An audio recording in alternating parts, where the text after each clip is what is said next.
Agad na nagtipon sa living room ang lahat para magbahagi at makinig sa kwento ng bawat isa. Ito ang magiging sukatan nila kung sino ang 3 pipiliin nila para maging official housemate. Sa pagsisimula ng 1 oras na timer ay unang nagbahagi si Noemi. Yung pinaka-alala ko na story is yung floating incident ko sa NAIA. Nag-stop ako sa OJT ko as a nurse and then pumunta ako ng Manila to go to Thailand. Kulang yung documents ko na sana ay dapat kong i-provide sa immigration office.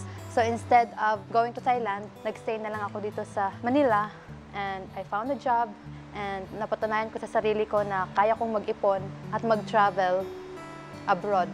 Sumunod namang nagbahagi si Jaren. I don't really have a very long story. I'm only 17, but the whole reason I'm here in Philippines is for PBB, and of course the whole reason why we're all here is to chase our dreams, because we all want to be an artist, we all want to do all of this.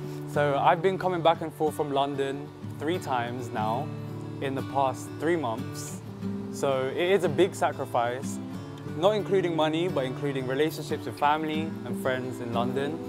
So of course we're all sacrificing a lot to be here, which is why I'm saying I deserve to be a housemate. Why we all deserve to be a housemate, we all make our own sacrifices. Sumunod na nagbahagi ang isa sa pinakabata sa kanila na si Kanata. Ako po mag-i-start ako sa purpose kung bakit nandito ako. Nandito ako because gusto ko makita yung father ko. Pinalaki ako ng lola ko.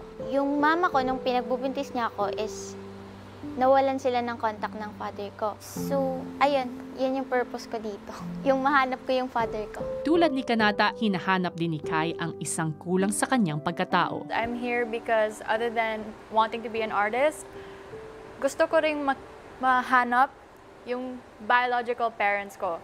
So, I have no idea who they are, no idea, absolutely nothing. Kaya, I'm living though with my adoptive parents, which is great to be living the life.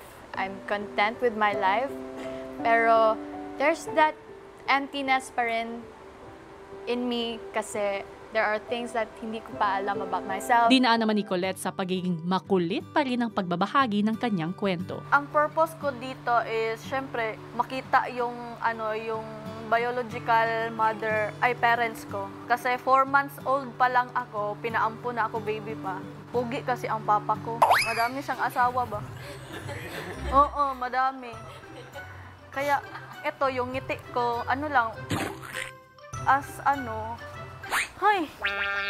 Kaya mo yan, Colette! Huwag kang susuko! Behind sa makulit ko na personality, may mga may mga ups and down din.